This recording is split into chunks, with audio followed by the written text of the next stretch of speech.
What's up, guys? I'm Ryan with Ryan Epps Fishing. Now, on today's video, we back out on the water. Stop number 3, Morristown Marine Team Trail. We on Norris Lake. It's gonna be a good time, guys. Y'all sit back, relax. Hope y'all enjoy today's video.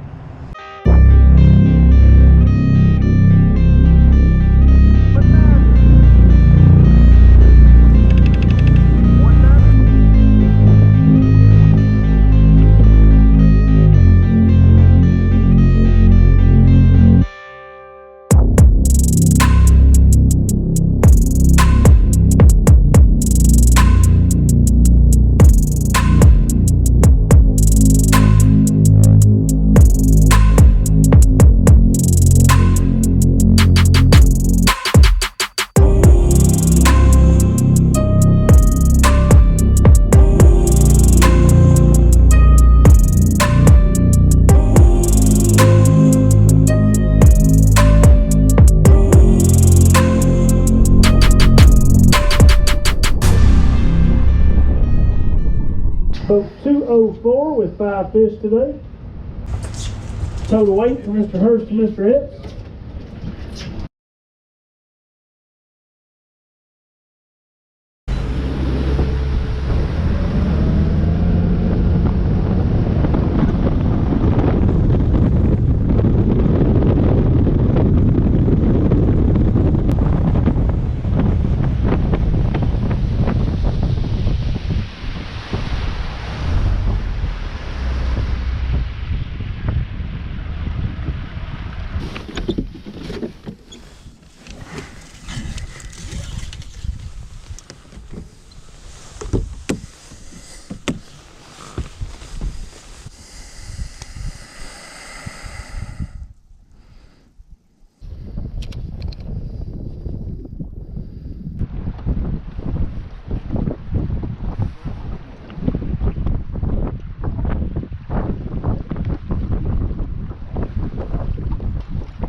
Bitty striper. It's a little fella right there.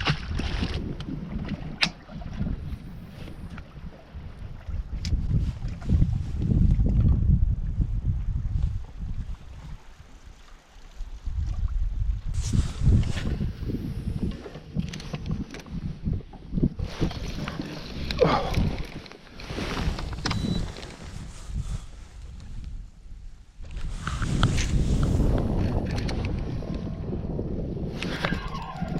That one.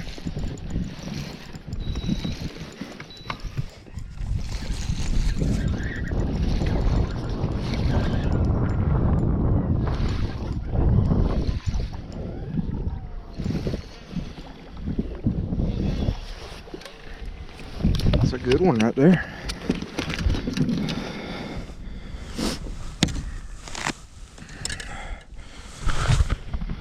There we go.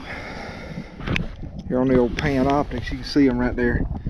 Out there out in 40 foot. That's smallmouth chasing bait right there. I don't think that one's 18.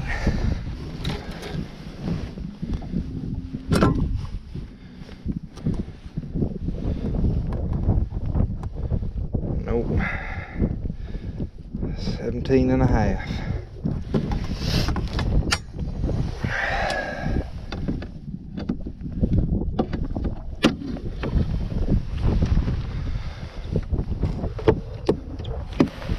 They're back schooling.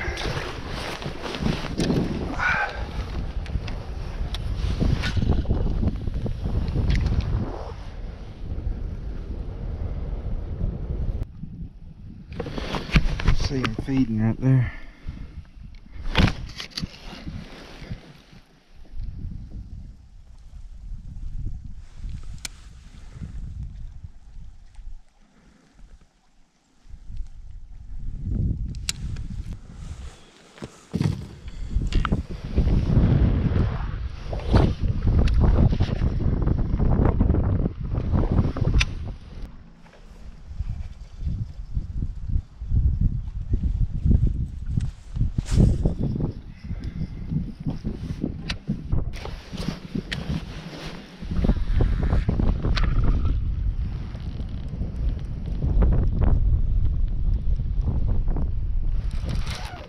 got that one.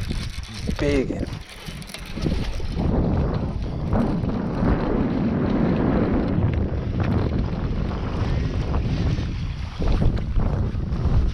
Oh, baby. What a freaking toad.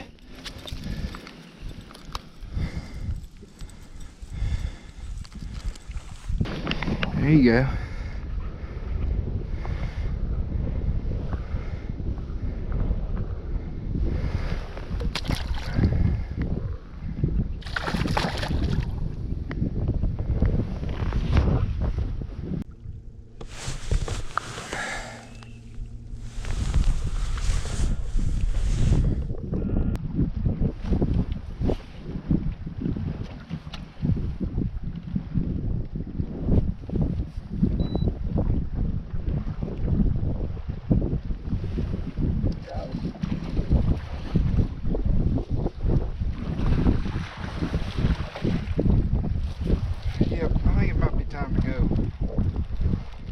It might be time to leave this spot.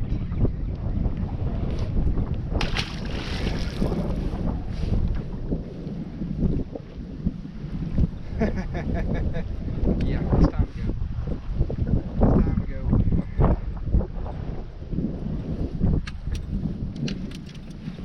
I hate it, but it is.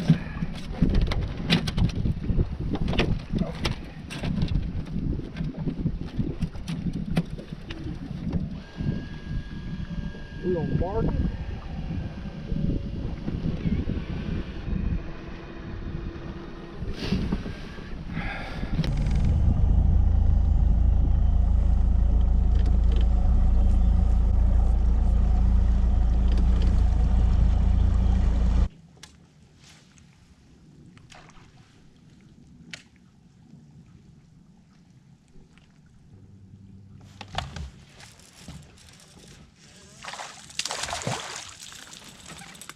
Not gonna keep.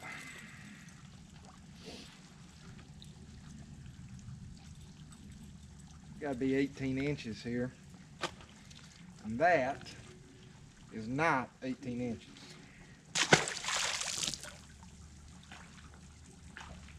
Huh.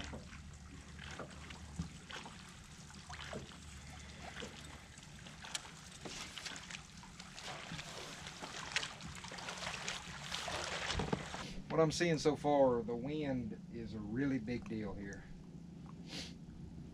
Like, which I mean, isn't uncommon for clear, deep highland reservoirs like this, but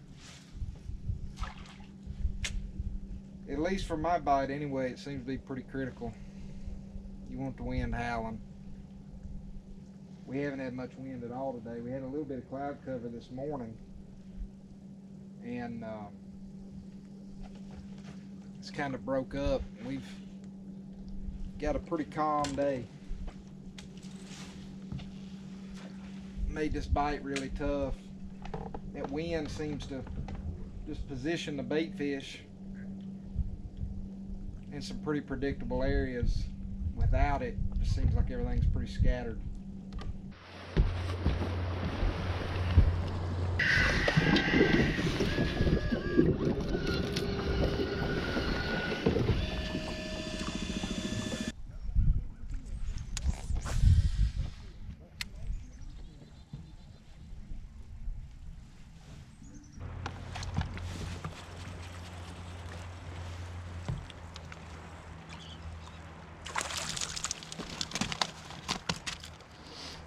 There we go.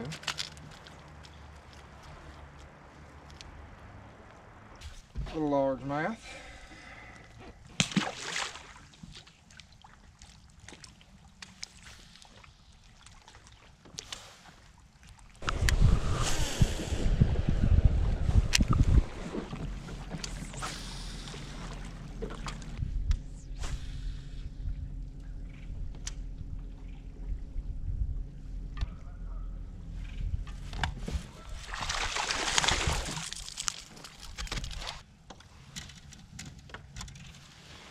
We ain't got the size yet, but we getting a few bites. Still ain't got no wind. But Just ran back in this creek, started doing a little cranking. And getting a few bites. Feel a lot better about it if we get this big largemouth right here.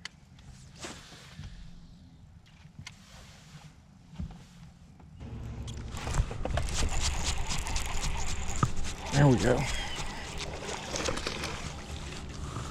Oh. He was a little bigger than that. He knocked the hell out of it. The old Bidian.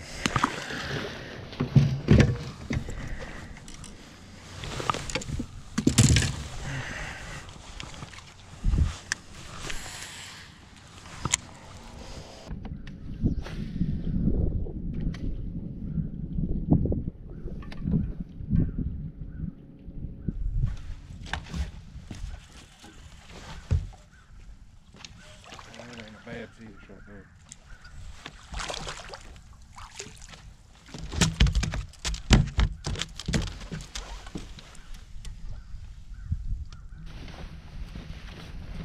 He's skinny, but that'll work.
Five, 8. 204. 204, how many you got? 5 fish. 204, 5 fish. So 204 with 5 fish today. Jesse Hurst, Ryan Epps.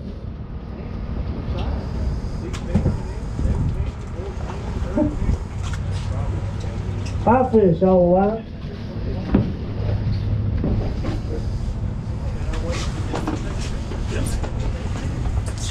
Total weight from Mr. Hurst to Mr. Epps.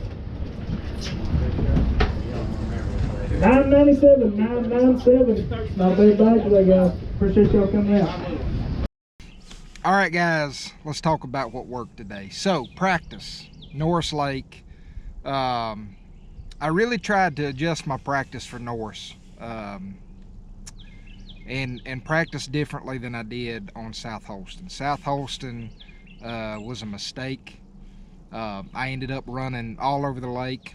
I spent a lot of time running around on South Holston. I didn't practice well there. For Norris, I basically picked an area of the lake. I have very little to no experience on Norris. I fished there a few times in the winter for smallmouth, primarily in one area of the lake, and certainly I've never fished there this time of year. So Norris was new to me, especially the area that I was in. I did a lot of map study on there, and I ended up picking an area that I thought looked like had potential to have a mixture of both smallmouth and largemouth and be able to go fish the way that I like to fish. And I pretty much, the area was a fairly large area, but I'd pretty much decided that that was the area that I was going to spend my practice in unless it just went absolutely horrible. Now, day number one, the pattern that you saw me catching the better quality fish doing, that pattern right there, and I'm not even going to say that it was really a pattern. I was just chasing the wind. I was basically targeting wind-blown pockets. That first day we had a lot of wind, a whole lot of wind, and I ended up stumbling on that little deal by accident, really. The wind had been pushing into a couple pockets down there in that area that I was in, and had been blowing in through there all night. And that next morning, the bait was just packed in the back of those pockets, and there was a lot of fish back there suspended and pushing the bait around. And we were able to get up on the live scope and target those fish. In fact, there were several times there that I actually saw those fish push the bait all the way up to the top, and a little bit of topwater activity. But those fish were pretty decent quality. And what you saw me doing there, we're doing two different things. I was throwing an A-rig. That was the most consistent thing. Now, y'all have seen an A-rig now for several weeks on the channel. It's been a staple this spring. We've caught a lot of fish on it. Nothing special about the A-rig. It's a basic Flash Mob Junior with some Kitech style swim baits on there of your color choice. But basically I was panning around with the live scope, and when you would see those fish going up and busting those schools of shad that were packed back in there, I was just throwing the A-rig at them. Those fish were really high in the water column. It looks like I was out there in the middle of nowhere, and those fish were in the middle of that pocket, pushing that bait around, but they were really high in the water column, so you could target those fish pretty easy. I caught several fish doing that, and I also caught a few fish just throwing the same setup that I've got on my A-rig, but just throwing a single Kitech on a jig head. The problem is up there, there was a mixture of largemouth and smallmouth in there doing that. Smallmouth on Norris got to be 18 inches, which is a pretty good size smallmouth. The smallmouth that I was catching in there was 17-inch smallmouth, and I caught several of them, caught a couple off camera. So those fish aren't going to help you at all. But there were some largemouth in there that were pretty good quality. So I ended up leaving that area, left that alone. It wasn't really a pattern. I found a couple more pockets that they were doing similar things in, but those fish weren't as easy to catch as the one pocket that I was in, and it wasn't something that I could duplicate really anywhere else other than those select few pockets. And it was very dependent on the wind. The wind had to be blowing in a certain direction, and you needed to have a sustained wind in that direction for that bait to be packed up in the back of those pockets and cause that to happen. So that definitely wasn't something that I wanted to rely on, or that I felt good about relying on for tournament day, because I felt like if that bait moved out of there, that those fish were going to scatter up, and part of those fish would move out there with it, and the rest would just be scattered and be tough to catch. So looking for a little bit more sustained pattern, that's when you saw me venture up into the upper end of the area that I was fishing. And I got up there, and it was you know, just basically a big creek, and there was a lot of stuff up there to target. And basically I just went up there and started cranking, and I started catching quite a few fish up there cranking. Quality was so-so. Didn't catch any giants up there in practice, but we were able to put some fish in the boat. And my go-to up there was cranking a little a small crankbait, and the crankbait that I was throwing, that is a Bomber Model 6A. That's an old school one right there. Y'all have seen me throw those 6As a lot on the channel over the years. It's a crankbait that doesn't get a ton of attention anymore, but it will put fish in the boat. That's an old one right there. That's a screw tail. You can always tell the old ones because they've got the hook hanger in the back that is actually a screw-in hook hanger. So if you hear people talk about a Bomber screw tail, that's what they're talking about. The only thing that I have changed out on this crankbait right here is obviously this is a pretty old bait, so I've got new split rings on there, and also changed the hooks out. Those are number 6 Mustang KVD triple grips. So that is the crankbait that we were throwing. We caught a few more random fish on some other crankbaits, but that was the one that I found the most consistent bite on. And so that's what we kept slinging. The weights were down on Norris overall. I mean, once you got out of the top 10 there, the weights seemed to start dropping pretty drastically. I think Norris fish tough for a lot of people. And we were fortunate in the fact that the little area that we had found, we were getting quite a few bites. There just wasn't a whole lot of quality. Now, relating that to practice, the suspended fish deal that I found in practice didn't play at all for the tournament. The wind didn't cooperate. We had some wind. It was blowing in the wrong directions that we needed it to blow to set those fish up, to set the bait up.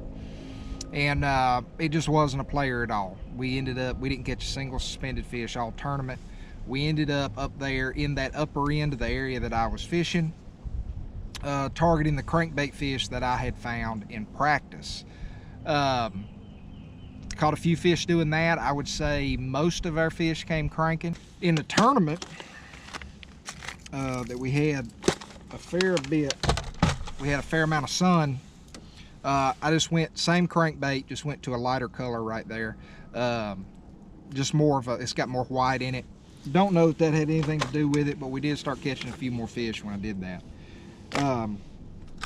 Like I say, getting a lot of bites on the crankbait, just not a ton of quality on the crankbait. But overall, could have been a lot worse. We didn't have a great tournament. We didn't have a bad tournament. I think we ended up with close to 10 pounds. We had like 980 something, if I remember correctly. And I think that was good enough to put us somewhere around 50th, I think. Low 50s, somewhere in there. So, not good, not bad, just kind of so-so. But overall, got to spend some time on Norris, got to learn a thing or two about that lake, and learning each tournament that we go on, we're learning a little bit more and more about the tournament fishing deal and the different mindset that you have to have going out to fish a tournament versus just going out and fishing for fun.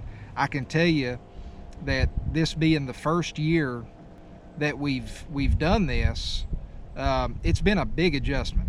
It's been a really big adjustment. It's a totally different mindset, and it's just a totally different way that you have to go about thinking all these things, from practice to making decisions during a tournament. The biggest thing that we're learning right now is just efficiency. How do you be as efficient as possible and use your time out there the best that you can? And that's something that we're working on and going to continue to work on as we continue to do this. But we're enjoying it. We're having fun, catching some fish and learning. So it's all you can ask for right now, except for some bigger fish and some higher finishes. But hey, it is what it is. We're gonna get better and see if we can't pop up there towards the top in one of these. But for now, that is all I got for y'all today. If you all like the videos, make sure you go hit the like button, hit the subscribe button, hit that notification bell. That's gonna let you all know when I put out all my new videos. If you got any questions or comments, feel free to leave those in the comment section down below. I will get back to y'all with any answers I can give you. Until next time, y'all make some time, get out there on the water and catch you a few. I'm Ryan Epps. Y'all have a good one.